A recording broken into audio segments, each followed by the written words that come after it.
बघितलं, फुल face makeup केलेला आहे, छान आवरून मी तयार आहे, एवढं करून मी कुठेही जाणार नाहीये. परंतु काम करायला बसले ना, शूटिंगला बसलेले आहे, मेकअप नाही केला, गबाळी राहिले असते तरी चाललंच असतं. परंतु मला माझी मानसिकता जपायची होती की कामाच्या ठिकाणी मी स्वतःला आणि तुम्हाला सगळ्या माझ्या कामाला पण सिरियसली घेतलं पाहिजे. अशाच पद्धतीनं घरासाठी काम करणाऱ्या, घरातून काम करणाऱ्या सर्व स्त्री पुरुषांसाठी हा व्हिडिओ आहे, ज्यांना पाहिजे तेवढा मान मिळत नाही घरच्यांकडून किंवा बाहेरच्यांकडून सुद्धा. त्यामुळे सगळ्या टिपा जाणून घेण्यासाठी व्हिडिओ शेवटपर्यंत पाहत राहा. Number 1, skin care. तुम्ही म्हणाल आम्हाला घराच्या बाहेर पडायचं नाहीये, आम्हाला काही आवरायचं नाहीये, बाहेरच पडायचं नाही, आम्हाला मेकअप नाहीये, कोणी आम्हाला बघणार नाहीये, तर आम्ही घरात बसल्या बसल्या त्वचेची काळजी कशाला घ्यायची? स्वतःसाठी घ्यायची. जेव्हा आपली त्वचा छान असते, तुकतुकीत असते, क्लीन असते, कुठचीही allergy, rash, pimples, acne, hormonal कुठचे फोड वगैरे येतात, हीट बॉईल्स आहेत, असले कसलेच इश्यूज नाही आहेत, तेव्हा आपल्याला छान वाटतं. अचानक कोणी आलं, आपल्याला काही सामोरं जायचंय, आपल्याला मुळात आपले त्वचेची हेल्थ, तुमची इच्छा असो नसो, आपल्या विचारांवरती परिणाम करते. जेव्हा क्लीन छान फेस असतो, तुम्ही साधे जरी असाल, तुम्ही मेकअप जरी करत नसाल, तुम्हाला माहिती असतं की छान आहे त्वचा, मस्त मी छान दिसते, मस्त मी आज काळजी घेतलेली आहे स्वतःची. 15 मिनिटं प्रत्येक स्त्री स्वतःला देऊच शकते. पुरुष असू दे, स्त्री असू दे, हे दोघांना हा नियम लागू होतो, जे लोक घरासाठी काम करतात किंवा घरातून काम करतात आणि बाहेर पडत नाहीत. आणि ते बेसिक स्किन केअर तुम्ही जर फॉलो केलं, तुम्हाला स्वतःविषयी खतरनाक भारी वाटायला लागणार आहे. त्यासाठी फुल फेस ग्लॅमरस मेकअप करण्याची अजिबात गरज नाही. Number 2, get ready for work. Yes, work. त्याला मान द्यायला लागला तुम्ही तर इतर लोक पण देणार आहेत. घराची साफसफाई, स्वच्छता, स्वयंपाक करणे, मुलांची काळजी घेणे, घर आवरणे, हे सगळे काम आहेत आणि ते अतिशय अवघड निगुतीनं, प्रेमानं, कौशल्यानं, क्रिएटिव्हिटी त्याच्यात दाखवावी लागते. अक्षरशः हे अनएंडिंग काम असतं. मग आपले झोपण्याची वेळ, म्हणजे आपण आता आपल्या बेडरूममध्ये आहोत, ॲब्सोल्युटली रिलॅक्स्ड आहोत आणि बेडरूममध्ये ज्या ज्या गोष्टी होतात, म्हणजे उदाहरणार्थ आपलं बाथरूम असेल तर सेल्फ केअरमध्ये आपला प्रातर्विधी असेल, शी अंघोळ, तुमची काय मॅरिटल सेक्शुअल हेल्दी लाईफ असेल, झोपणं असेल, रिलॅक्स्ड होणं असेल, हे सगळं तिथे. तो नाईट ड्रेस घेऊन जर तुम्ही हॉलमध्ये आलात, बायकांना मी गाऊन, नाईट ड्रेसेस किंवा मळका घाणेरडा ओव्हरसाईज टी शर्ट आणि ट्रॅक पॅन्टवरती सगळीकडे दिवसभर फिरताना बघितलंय. एवढंच काय, वर्क फ्रॉम होम असताना सुद्धा मला कुठे कोण बघणार आहे, मीटिंग कुठे आहे, माझ्या स्वयंपाकच मला करायचा आहे ना, तर मग कशाला हे करायचं, मग ती अंघोळही संध्याकाळी ढकलणे, असले सगळे प्रकार होतात. आणि त्याच्यामुळे मग आपण स्वतःच प्रश्न विचारायला लागतो, आईला घरातले आपल्याला सिरियसली का नाहीत घेत? तुम्हाला अजिबात तो रिस्पेक्ट मिळणार नाही, कारण की तुमचे कपडे, मी रिलॅक्स्ड आहे, मी कॅज्युअल आहे, अतिशय फ्रेंडली आहे, अप्रोचेबल आहे आणि त्याच्यामुळे तुम्ही मला कॅज्युअलीच घ्या, असेच आपले कपडे सायन्स देत असतात. तुम्हाला लोकांनी सिरियसली घ्यावं, घरातल्यांनी तुम्हाला मान द्यावा, पटकन बाहेरून कोणी आलं तरी सुद्धा सतत जे आपण लपतो, असले प्रकार होऊ नयेत असं तुम्हाला वाटत असेल, सेट अ सिस्टीम.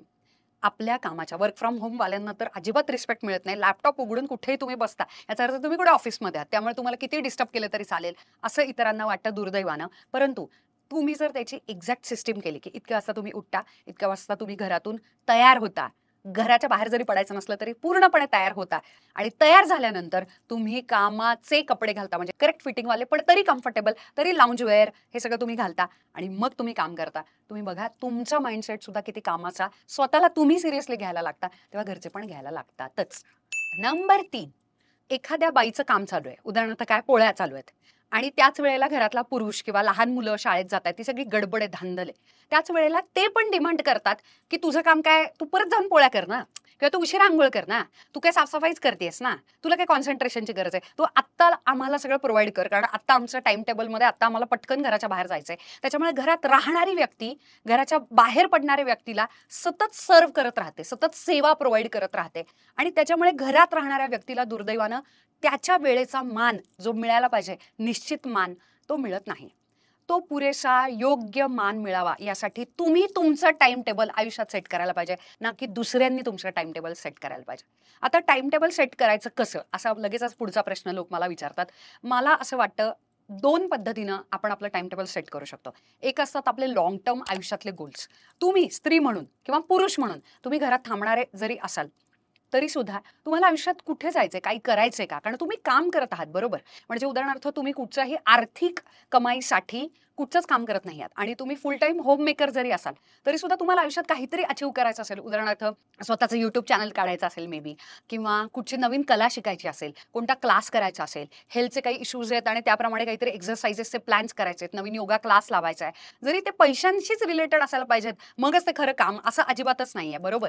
तर तुमचे काही आयुष्यात असू शकतं ना की मला काय घराला सजवायचंय, फर्निशिंग नीट करायचंय, डेकोरेशन करायचंय, स्वयंपाकाच्या डाएटच्या सगळ्यांच्या छान छान नियोजन मला करायचंय. दुसरं आहे घराचं टाइम टेबल, म्हणजे लाईफस्टाईलचं टाइम टेबल सेट करणं. आता लाईफस्टाईलच्या प्रायोरिटीज म्हणजे काय? आता घरातल्या किती व्यक्ती आहेत, त्या वेळेमध्येच माझं कॉन्सन्ट्रेशनवालं मला काम करायचंय का? म्हणजे उदाहरणार्थ पोळ्यांना डिसरिस्पेक्ट, म्हणजे स्वयंपाक वगैरे झालेला नाही, मग गडबड करायची, मग तिच्यावरती राग काढायचा, मग ब्रेकफास्ट बाहेर करायचे वगैरे असले सगळे प्रकार केले जातात आणि उलट सतत राबणाऱ्या व्यक्तीला गिल्ट दिला जातो. तसं न करता आपण काय करू शकतो की व्यवस्था होईल? बाहेरून मदत घ्यायची का? डोमेस्टिक हेल्पची गरज आहे का? काही गोष्टी आपण आठवड्याचं प्रिपरेशन आपण करू शकतो का? की या गोष्टी मी आधीच करून ठेवल्या तर मला सोपं जाईल. भाज्या धुणे, निवडणे, कदाचित काही सलाडच्या वगैरे गोष्टी त्या ऑलरेडी चिरून ठेवणे. अगदी त्या पद्धतीनं तुम्हाला आधी नियोजन जर करता आलं, की ज्याच्यामुळे इतरांच्या मागे-पुढे फिरावं लागणार नाही आणि तरीसुद्धा तुम्हाला तुमच्या प्रायोरिटी सेट करता येतील. तुमचा संध्याकाळचा काही क्लास असेल, व्यायामाचा असेल, स्वयंपाकाच्या वेळा असतील, ह्या सगळ्या इतरांचे डबे आणि इतरांच्या घराच्या ह्याच्याप्रमाणे सतत ॲडजस्ट न करता कधीतरी त्यांना पण तुमच्याप्रमाणे ॲडजस्ट करू देत आणि तसं नियोजन करून सगळे हॅपी राहतील. सगळ्यांना सगळं आपापल्या वेळेचा रिस्पेक्ट होईल. Number 4, set healthy boundaries. Specially ज्या घरात राहणाऱ्या स्त्रिया आहेत, घरातून काम करणाऱ्या असू देत, नाहीतर अगदी पूर्ण वेळ होम मेकर्स, गृहिणी असू देत, दोघींच्या बाबतीमध्ये असं होतं दुर्दैवानं, आणि याच्यात पुरुष पण असू शकतो, जो होम मेकर असू शकतो किंवा वर्क फ्रॉम होम करतात पुरुष. त्यांना बाहेरून घरच्यांच्याकडून स्पेशली पाहिजे तेवढा सन्मान न मिळण्याचं कारण असं, त्यांच्या फिक्स वेळा नसतात आणि फिक्स वेळा नाही आहेत, त्याचबरोबर फिक्स बाउंड्रीज पण नाही आहेत. आता दोन्हीमध्ये काय फरक आहे? इतक्या वाजता मी अवेलेबल नसणार आहे. साध्या भाषेत सांगायचं, तुम्ही तुमची काशी घाला. हे का जमलं पाहिजे? I know, sorry for these harsh words. गंमत अशी ना, एखादी व्यक्ती जर सर्व्हिस प्रोव्हायडर असेल ना, तर घरातली माणसं अतिपरिचयात अवज्ञा टेकन फॉर ग्रँटेड घेतात आणि त्या व्यक्तीकडून सगळं जेवढी सेवा करून घेता येईल, रक्त शोषण करता येईल, भरपूर राबवता येईल ते राबवत घेत राहतात. त्याच्यात स्त्री असू दे, परत एकदा याच्यात लिंग नाही, पुरुषही बऱ्याचदा याच्यातून बिचारे जात असतात.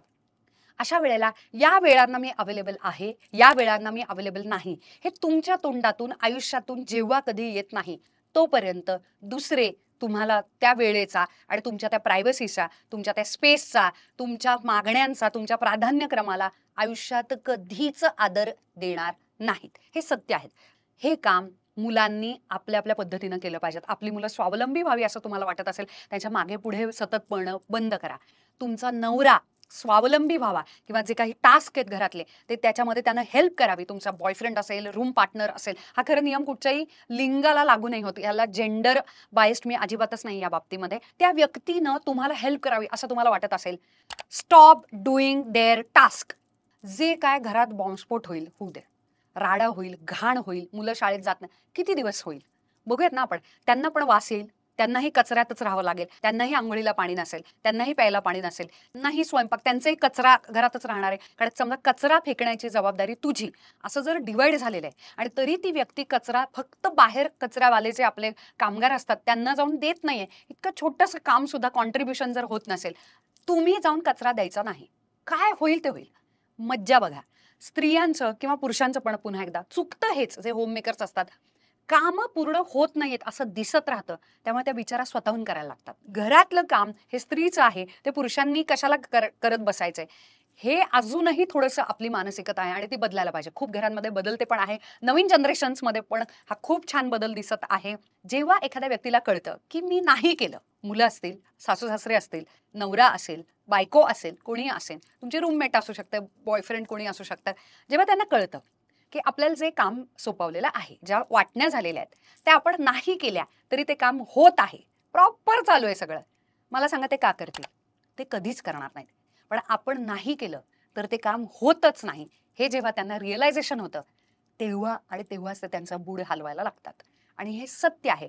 ऑलमोस्ट 98% स्त्रियाचं आणि दुर्दैवानं बर्नआउट होत असतात. कारण एकाच वेळी स्वयंपाकाचं, एकाच वेळी घराचं नियोजन, एकाच वेळी मुलांच्या संगोपनाचं नियोजन, प्लस बऱ्याचदा सेक्शुअल वेलनेसबद्दल, मॅरिटल याच्याबद्दल, रिलेशनशिप्स, सोशल लाईफ सुद्धा.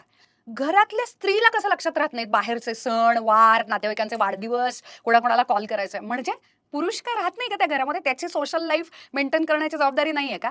तिनंच ग्रीटिंग कार्ड्स पाठवायचे, तिनंच कॉल्स करायचे, तिनंच थँक्यूचे मेसेजेस पाठवायचे. सगळं स्त्रीकडूनच अपेक्षा धरली जाते दुर्दैवानं. मोठ्या संख्येमध्ये आपण आता मेजॉरिटी बद्दल बोलतो. या सगळ्याला अपवाद सुद्धा असतात. खूप हॅपी छान छान अपवाद असतात आणि हे बदलताना पण दिसतंय, याची मला जाणीव आहे. पण दुर्दैवानं आत्ता तरी रिसर्च असं सांगतो की हे स्टॅटिस्टिक्स आहे, हे नंबर्स आहेत. त्याच्यामुळे होम मेकर स्त्रीचं बर्नआउट होण्याचं प्रमाण पुरुषांपेक्षा खूप प्रमाणामध्ये जास्त आहे. खूप वेगवेगळे अभ्यासाचे विषय असू शकतात किंवा त्वचा, मेकअप, कपडे, राहणं, खाणं, पिणं, सेल्फ केअर असे वेगवेगळे विषय आपण दर मंगळवारी आणि दर शुक्रवारी घेऊन येत असतो. काही लोक फक्त येऊन व्हिडिओ पाहतात आणि सबस्क्राईब करत नाहीत. तुमच्यासाठी खूप छोटी गोष्ट आहे, माझ्यासाठी खूप मोठी गोष्ट आहे. खूप मोठा सपोर्ट मिळतो. प्लीज अजूनही चॅनलला सबस्क्राईब केलं नसेल तर नक्की करा. नंबर 5, जे घरून काम करतात किंवा घरासाठी काम करतात त्यांना एक महत्वाचा मोलाचा सल्ला: व्यायाम घराच्या बाहेर जाऊनच करायचा. त्याचं कारण असं, मध्यंतरी व्हायरल फूड इन्फेक्शनमुळे जेव्हा मी हॉस्पिटलाइज झाले तेव्हा माझ्या लक्षात आलं, त्या तुम्ही जागतिक भारीतली AC 5 स्टार प्रायव्हेट रूम करा हॉस्पिटलमध्ये, पण जेव्हा तुमच्याकडून हा हक्क ओढला जातो की तुम्ही घराबाहेर नाही पडू शकत आणि तुम्ही आता या रूममध्ये, या खोलीमध्ये बांधले गेलेले आहात जबरदस्तीनं, मग ते मेडिकल इमर्जन्सी असू शकते, काही पण असू शकतं, आणि तुम्हाला हाऊस अरेस्ट झालेली आहे, तेव्हा कंपल्सरी तुम्हाला साक्षात्कार होतो. तेव्हा माझ्या लक्षात आलं की ओ माय गॉड, आपल्याला घराच्या बाहेर पडणं, मोकळं मोठं आकाश बघणं, हिरवीगार झाडं बघणं, रिकामे थोडेफार रस्ते बघणं, प्रदूषण असलं तरी चालेल. म्हणजे मला एका पॉइंटला असं झालं की मला सिग्नलमध्ये, ट्रॅफिकमध्ये अडकायचं, पण मला या हॉस्पिटलच्या रूममधून बाहेर काढा. माझ्या घरामध्ये स्टुडिओ आहे, माझं घर, माझं बाळ, 3.5 वर्षाच्या टॉडलर बाळाची मी आई आहे आणि मी हार्डली बाहेर पडते. आणि अशा वेळेला असे काही दिवस जातात जेव्हा मी एकदाही घराच्या बाहेर पडलेले नाहीये, कारण मी घरातूनच व्यायाम करते. अशा वेळेला माझ्या असं लक्षात आलं, किमान व्यायाम तरी आपण एखाद्या कम्युनिटी बरोबर किंवा एकट्यानं जरी करायचा असला तर निसर्गात, घराच्या बाहेर जाऊनच करायला पाहिजे.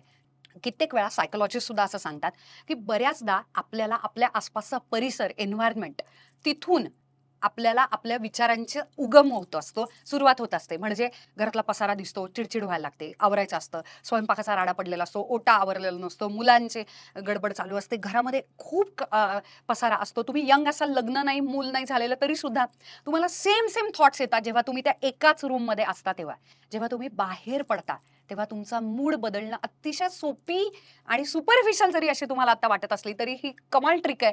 जेव्हा बऱ्याचदा आपण असं म्हणतो ना, डॉक्टर सुद्धा, की अरे निदान काहीच लागत नाहीये, तुम्ही हवा बदलासाठी जरा कुठेतरी फिरून या. तो हवा बदल का असतो? तो ऍक्च्युअली विचार बदल असतो. नवीन वेगळा विचार येतो ना, की तुम्ही सतत फ्रीजमधलं, ओट्यावरचं पसारा, लिहिलेलं नाही, होमवर्क झालेलं नाही, टास्क झालेलं नाही, लॅपटॉपवरचं काम, प्रोजेक्ट झालेलं नाही, ह्याची लूप लागते, तार लागते. ही ब्रेक करणं खूप गरजेचं आहे. हे ब्रेक करताना तुम्ही याला एक्झरसाइजची जोड दिली तर तुम्हाला कम्युनिटी मिळते, तुम्हाला माणसं मिळतात, तुम्हाला पुन्हा एकदा निसर्ग मिळतो. जस्ट एक साधा चालणं, वॉक. आता याला काय लागतं? एक कमाल छान वॉक. गेलात बाहेर, मस्त चालून आलात, एक 15 मिनिटं, 10 मिनिटं, पण घरातून बाहेर पडायचं आणि तुम्हाला नवीन छान फ्रेश विचार मिळणार आहे. Number 6, have a healthy social life. हे मी म्हणतेय कारण की माझी नसण्यात जमा आहे, म्हणूनच मी हे अगदी प्रकर्षानं सांगू शकते की हे किती चुकीचं आहे म्हणून. गंमत अशी होते की तुम्हाला तुमचं काम आवडत असेल, तुम्हाला तुमचं घर आवडत असेल, ते छान ठेवायला आवडत असेल, तुम्हाला स्वयंपाक करायला आवडत असेल, तुम्ही तुमच्या मुलांमध्ये पण रमत असाल, आपल्याला बाहेर पडण्याची आवश्यकताच वाटत नाही. थोडं यंग असताना ते चालतं, कारण थोडे तरी मित्रमैत्रिणी असतात, थोडे तरी बाहेर जाणं होतं, त्यामुळे थोडी तरी सोशल लाईफ असते. पण जेव्हा जसं वय वाढायला लागतं, जबाबदाऱ्या वाढायला लागतात ना, तसं सोशल लाईफ खूपच कमी व्हायला लागतं. आयुष्यातले प्राधान्य जेव्हा बदलतात, स्पेशली तुम्ही लग्न करता, तुमचे इनलॉज पण असतात, सासू सासरे, तुमचं घर पण आहे, तुम्ही पूर्ण घराची जबाबदारी तुमच्यावरती येते. त्याच्यानंतर तुम्ही तुमच्या त्यात कामही करत असाल तर तुमच्या करिअरच्या प्रायोरिटीज वगैरे सुद्धा बदलतात. बऱ्याचदा खूप पॉझिटिव्ह सिच्युएशन जरी असली ना, तरी सुद्धा आपल्याला असं वाटतं की कशाला द्यायचा वेळ मित्रमैत्रिणींना. मग काय होतं माहितीये, जी ठरलेली जी नाती असतात ना, आपली मुलगी किंवा आपलं मूल किंवा आपला नवरा, आपला काय पार्टनर असेल किंवा बॉयफ्रेंड, त्याच्यावरती आपण सगळा भार देतो आणि त्या एका व्यक्तीवरती पण त्याचा खूप जास्त प्रेशर येतं. लक्षात घ्या, ती व्यक्ती कितीही प्रेमळ आणि चांगली असली तरी. त्याच्यामुळे तुमचं तुमचं हेल्दी सोशल लाईफ जेव्हा असतं ना, तेव्हा तुम्हाला आणखी एक महत्त्वाचा फायदा, तुम्हाला नवीन पर्स्पेक्टिव्हज मिळतात. नवीन लोक भेटतात, तुमचे तुमचे ग्रुप्स होतात, कम्युनिटी होते, बोलून मोकळं होतं. तुम्हाला जज न करणारी जर माणसं तुम्हाला मिळेल, 1 किंवा 2 मैत्रीण पण. तर काय होतं माहितीये का, की तुम्हाला जज नाही करत आहे आणि तरी सुद्धा तुम्हाला खूप छान-छान गोष्टी शेअर करता येतात. ऑलमोस्ट व्हल्नरेबल होता येते. ही नाती, मित्र-मैत्रिणींना वेळ द्यावा लागतो. इन्व्हेस्टमेंट आहे ती. तुम्ही टाईम इन्व्हेस्टमेंट त्यांच्यामध्ये करावी लागते. तरच वेळ प्रसंगी ते तुम्हाला त्याच पद्धतीचा रिस्पॉन्स, सपोर्ट, प्रेम, सहकार्य आणि वेळही देतात. नाहीतर ते पण तुमच्यासाठी कधीच धावून नाही देणार. हे कुठेतरी जायला लागतं. जेव्हा पैसे कमवण्याची किक मिळायला लागते, मुलांमध्ये तुम्ही रमायला लागता, तुमचा बॉयफ्रेंडच सर्वस्व होतं तुमचं किंवा नवरा किंवा नवीन मस्त जे काही लाईफ आहे. तर अशा वेळेला या तुमच्या हेल्दी सोशल लाईफला इग्नोर करून नाही चालत. कारण की ते तुम्हाला आयुष्यात वेगवेगळे नवीन दृष्टिकोन देण्यासाठी खूप छान मदत करतात. स्पेशली पॉझिटिव्ह, हेल्दी, चांगले मित्र-मैत्रिणींची नाती. नंबर 7, स्वतःचे असे काहीतरी पैसे, शक्यतो छान म्हणजे गुंतवणूक असू देत. आता मी असं म्हटल्यानंतर उगाचच मला कमेंट बॉक्समध्ये असं म्हटलं जातं, की ज्या स्त्रिया कमवत नाहीत त्यांच्याविषयी तू अनादर करते. मी तुम्हाला गंमत सांगू? असं अजिबातच नाहीये. हे असं कणभर नाही. उलट याच्या करेक्ट अपोझिट आहे. मला हे सांगताना प्रचंड दुर्दैवानं हे बोलावसं वाटतंय, की आपल्या घरामध्ये जी स्त्री आहे ना, जी स्पेशली आई, की जी सगळं करत असते, पण फक्त पैसे कमवत नसते. ओके, गृहिणी किंवा आई अजून झाली असेल तर. ती फक्त पैसे कमवत नसते, पण ती जगातलं सगळं सगळ्यात अवघड तिच्यामुळे घर चालत असतं. तिच्यामुळे घरातली जी माणसं आहेत ती हेल्दी असतात, सक्सेसफुल असतात, बाहेर जाऊन जग जिंकत असतात. तिच्या जीवावरती, जिच्यामुळे हे सगळं चालू असतं. तिला मात्र फक्त पैसे कमवत नाही म्हणून पाहिजे तेवढा मान दिला जात नाही. कटू सत्य आहे. हे याच्याविषयी हे असं नाहीये वगैरे असं तुम्ही जर बोलायला गेलात, तर हे स्टॅटिस्टिक्स आहेत, हे नंबर्स आहेत आणि हे दुर्दैवानं खरं आहे. आणि दुर्दैवाने हे पुरुषाच्या पण बाबतीत आहे. जर एखादा पुरुष कमवत नसेल, पण अप्रतिम घर सांभाळत असेल, मुलांचं संगोपन करत असेल, तर त्याला तो मान दिला जात नाही. एक वेळ त्याची पार्टनर पण कदाचित देईल, पण ते नातेवाईक देत नाहीत. पुरुष इतर मित्र-मैत्रिणी देत नाहीत. त्यामुळे आता मला माझ्या मुद्द्यापाशी यायचंय, की स्वतःचे असे पैसे का असायला पाहिजेत? गुंतवणूक का असायला पाहिजे? कशी असावी? काय असावी? एस-आय-पी असावी का? वगैरे, वगैरे. याच्याविषयीचा कमाल व्हिडिओ इथे मी लिंक देते. रचना रानडे बरोबर, सीए रचना रानडे, कमाल तिनं मार्गदर्शन केलेलं आहे. बाई मुद्द्यावर याच्या आपल्या त्या सीरीजमध्ये ती आलेली होती. परंतु अशा पद्धतीचं आपल्याकडे पैसे असण्याचं कारण अजून एक असं, देव न करो, गोष्टी तुमच्याप्रमाणे घडल्या नाहीत. सगळं छान आहे, ओके. पण दुर्दैवानं आहे ती परिस्थिती राहिली नाही आणि थोडंसं कुठेतरी ते वाईटाकडे जायला लागलं. तुम्हाला जे आर्थिक बळ मिळतं ना, तो जो पाठिंबा आहे ना, की तुम्हाला तुमच्या आई-वडिलांकडे अचानक घरी जायचं नाही आणि त्यांच्यावरती पण तुम्ही एका पॉइंटला बर्डन होता. बऱ्याचदा मी कमवू शकत नाही, माझ्याकडे पैसे नाहीत आणि आता माझ्याकडे मूल आहे आणि मी मागे परत माझ्या माहेरी जाऊ शकत नाही. मला कुठचाही जॉब मिळू शकत नाही कारण माझं काहीच स्वतःची गुंतवणूक पैसे नाहीत, काहीच नाही. म्हणून अतिशय खराब वैवाहिक आयुष्य जगणाऱ्या अनेक वेगवेगळ्या स्त्रिया आहेत. म्हणजे काय तर तुमची बचत नाहीये काहीच. तुम्हाला इन्कम सोर्स नाहीये. डिव्होर्स होतोय, नवरा सोडून देतोय किंवा मारहाण चालू आहे किंवा डोमेस्टिक व्हायलन्समधून तुम्ही जात असाल, तुमच्या घरचे तुम्हाला छळत असतील, वेगवेगळे मेंटल हेल्थ, फिजिकल हेल्थ काहीतरी तुमचे इश्यूज चालू आहेत आणि जे चालू आहे त्याच्यामध्ये तुम्हाला अजिबातच पैशांचा आधार नाहीये. याच्या इतकी दुर्बलता काही नाही. जेव्हा तुमच्याकडे तुमचे असे हक्काचे पैसे असतात ना, तो जो कॉन्फिडन्स आहे ना, तो या जगात तुम्ही कोणी डिनाय नाही करू शकत. या सगळ्या काळासाठी तुमच्याकडे काहीतरी पैसे हवेत. ओके. त्यामुळे कुठची वाईट परिस्थिती आली तर सगळं चांगलं चालू आहे. पण परंतु एक्स्ट्रा काही इमर्जन्सीचे पैसे लागणार असेल तरी सुद्धा ते तुमच्याकडे असेल आणि कोणालाच मागावं लागत नाही. आणि खूप चांगल्या परिस्थितीत सुद्धा घरातले डायनामिक्स, स्पेशली निर्णय निर्णय एखाद्या स्त्रीला किंवा पुरुषाला सुद्धा, "तुझं काय मत आहे गं?" किंवा "तुझं काय मत आहे रे?" हे कधी विचारलं जातं माहिती आहे? जेव्हा त्याचं काहीतरी त्याच्यामध्ये पैशांचं कॉन्ट्रिब्युशन असतं तेव्हा. आणि हे सत्य आहे. त्या व्यक्तीला मान दिला जातो. त्या पैशांमुळे त्या व्यक्तीला कॉन्फिडन्स मिळतो. त्याला एक स्ट्रेंथ असते. घरामध्ये त्याचा काहीतरी एक शब्द पण चालतो आणि दुर्दैवानं मेजॉरिटी ठिकाणी हे अप्लाय होतं. अशी दुर्मिळ पण कमाल घरं पण आहेत, की जिथे स्त्री किंवा पुरुष काही कमवत नाहीयेत, पण इतर सगळ्या आयुष्याच्या सुंदर जबाबदाऱ्या ते हँडल करतात. तरी त्यांना उचित मान मिळतोय. तरी त्यांना त्यांच्या हक्काचे पैसे न मागता मिळत जातात आणि त्यांचं तरीसुद्धा ते सेव्हिंग करत आहेत आणि तरीसुद्धा प्रचंड प्रेम, मान, सन्मान मिळत आहे. असं झालं तर किती छान. पण हे सगळीकडे बघायला मिळत नाही. सावध तो सुखी म्हणून आपल्याला आपलं गुंतवणूक, आपले पैसे हे असायलाच पाहिजे. नंबर 8, अजून मला एकदा प्रश्न विचारला जातो की गृहिणींना पाहिजे तेवढा मान मिळत नाही, स्त्री असू दे पुरुष असू दे. अजून एक महत्त्वाची गोष्ट मला सांगायची आहे, जेव्हा तुम्ही सगळ्यांची सेवा करता आणि फक्त सर्व्हिस प्रोव्हायडर बनता आणि तुम्ही स्वतःकडे स्वतःच्या स्पेशली मनाची काळजी घेत नाही, कसलीच तुम्हाला उसंत नाही, तेव्हा तुम्ही अतिशय इरिटेटिंग पर्सन बनता. आणि हे माझं स्पष्ट मत आहे. त्याचं कारण सांगते. जेव्हा रुटीन असतात, टास्क असतात, घरातली कामं असतात, हाऊस चोर्स, तुम्ही ती रोबॉट सारखी ऑटो पायलटवरती जातात. तुम्ही करत राहता. तुम्हाला तुमचंच काम आवडेन असं होतं. त्याच्यात इतकं रिपिटेशन होतं, त्याच्यात शून्य क्रिएटिव्हिटी, ओरिजिनॅलिटी राहते आणि त्या जबाबदाऱ्या आयुष्यात कधी संपतच नाहीत. कारण संसाराचा रहाटगाडगं न संपणारं असतं. तेव्हा आपण इतरांचं पण नकळत डोकं खायला लागतो. याच्यावरती अप्रतिम उपाय म्हणजे तुमच्या स्वतःचं गेट अ लाईफ. थोडक्यात स्वतःचं काहीतरी हॉबी असायला पाहिजे. सतत आयुष्यात काहीतरी शिकायचं म्हणजे याच्यातून पैसे मिळतात का, हा जो घाण आहे ना विचार आहे, लहानपणापासून मुलांना पण नाही, मग याच्यात मिळणार काय, हे कशाला, नाटक कशाला शिकायचंय, काय पोट भरणार का तुझं यानं, प्रत्येक गोष्टीतून याच्यातून मला करिअरच करायचंय, याच्यात आता मला पैसेच, याच्यात जॉबच मिळायला पाहिजे, याचसाठी गोष्टी शिकायच्या नसतात. कैक वेगवेगळे कृती, शिक्षण, कौशल्य, अनुभव का घ्यायचे असतात, का शिकायचे असतात, का गोळा करायचे असतात, कारण त्याच्यातून अतिशय सुंदर मानसिकता तयार होते. तुमच्या आवडीचा छंद तुम्ही जोपासला, तुम्ही बघा तुम्ही किती खुश असता. जी व्यक्ती बाहेर पडते, एक्सपोजर ज्या व्यक्तीला मिळतं, तुमची मुलं असतील, अक्षरशः घरात काम करणारे हाऊस हेल्प असतील किंवा तुमचा नवरा बायको जे कोणी असेल, ते ना खूप न्यू एक्सपिरियन्सेस घेऊन अपडेटेड होऊन, अपग्रेडेड, चेंज होऊन येत असतात दररोज. आणि म्हणून वर्षानुवर्षाच्या संसारामध्ये असं वाटतं की अरे एक जण कुठं मागेच राहिलं आणि एक व्यक्ती बरीच पुढे गेलेली आहे. तर ना असं नाही व्हायला पाहिजे. आपण वी शुड, इंग्रजीमध्ये खूप छान वाक्य आहे, we should grow old together, let's get old together. ती जी ग्रोथ आहे ना, ती थोडीशी एका पाठोपाठ एक जरी असली तरी एकत्र व्हायला हवी.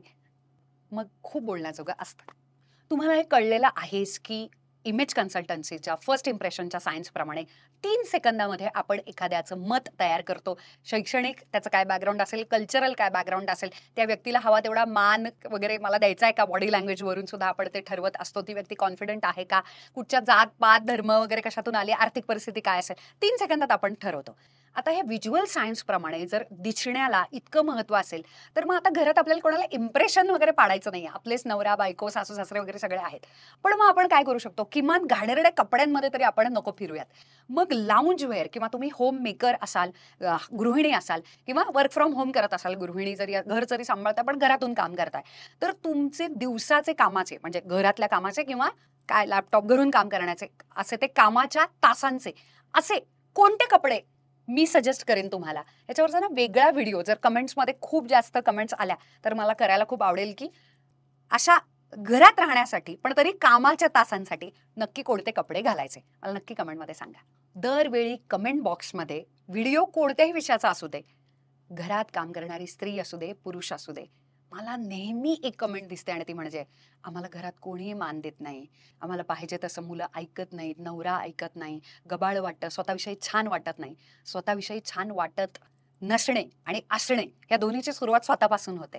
आज तुम्हाला कळलं असेल, आपण आपली काळजी घ्यायला पाहिजे, आपण आपल्या बाउंड्रीज सेट करायला पाहिजे, आपण आपलं टाइम टेबल, आपल्या आयुष्याचे प्राधान्यक्रम हे आपल्याला ठरवायचे.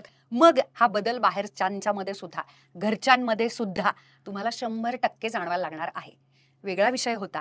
तुम्हाला व्हिडिओ आवडला असेल इतरांबरोबर पण शेअर करा. शेवटपर्यंत व्हिडिओ पाहिलात त्याबद्दल खूप थँक्यू. घरासाठी आणि घरातून काम करणाऱ्या किंवा घर सांभाळून सुद्धा बाहेर जाऊन पण काम करणाऱ्या सर्व स्त्री आणि पुरुषांना सलाम.